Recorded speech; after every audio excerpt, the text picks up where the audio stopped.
I'm Beth Sheldrake. I work in Wrexham as an educational psychologist. My name's Elaine Kinsella. I work for World Children and Young People's Department and I'm an educational psychologist. One-page profiles are an excellent way of helping children make the transition from primary to secondary school, and the Transition Plus project, which I was involved with initially, was what we did. We got involved with 4 secondary schools. We trained up learning mentors within those secondary schools to draw up one-page profiles with families, with young people. They met with the young child, they met with parents, and they met with teachers from the primary schools, and they gathered really rich information about what's important to the young person and how best to support them when they move to their new school. And the beauty of that was the one-page profile then was really useful information for the secondary school so that they could get the support right from day one when they started. When we spoke to parents about the project, what we found was that they were saying that they really want to be involved in the planning with schools for their children, but in the past haven't really found a way of doing that effectively. But using one-page profiles and this approach was really helped them get more involved and really ease their anxieties about their children moving to secondary school. They felt that all those little bits of information that were really important to their children and how best to support them was all written down on a piece of paper now, and that just really helped them and reassured them that they were going to make a good transition.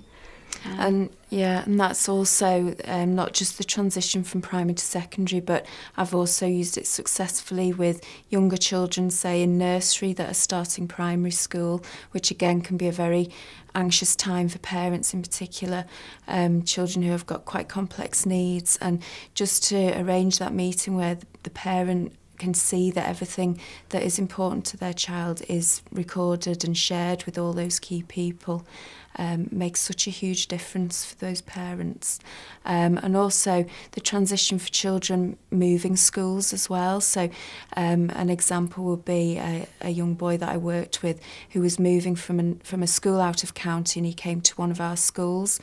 And he had quite a file full of things from various professionals through the years, and basically before he arrived at the new school we got together and did a one-page profile rather than expecting everyone to wade through this mountain of paper, so everyone was on board and knew what was important to him before he arrived. What we found is a one-page profile actually has a lot of information on it about schools making just small adjustments for a young person in school, but actually those small adjustments lead to massive changes and massive impact on a young person's day if adults make those small adjustments. And a good example of that was a young girl I was working with in a secondary school. She didn't use her voice when she was in school, so she didn't speak to people. She would speak to some of the mentors but whispered to them.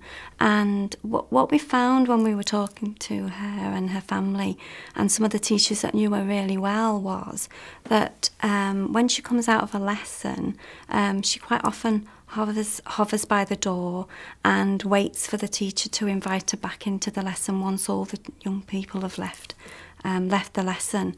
And then that's the time when she will whisper to the teacher or ask them a question about something she's not sure about in the lesson or her homework. Now, if you're a teacher and you're not aware of that key bit of information, it was on a profile, you might just think she would be waiting there and you might hurry her along to her next lesson but not realise what actually she is waiting for you to invite her back into the classroom. So that small adjustment, and didn't cost any money, was just a vital piece of information that really all a teacher should know had a huge impact on that young girl, and helped the communication with her and her teachers. I think a great benefit of the person-centred approach is that it looks at strengths rather than weaknesses, and it always starts with strengths. A really good example I've got where that's made a huge difference to a young person was a young boy in a secondary school who was feeling very down on himself, felt like the teachers were all against him, he was often in trouble.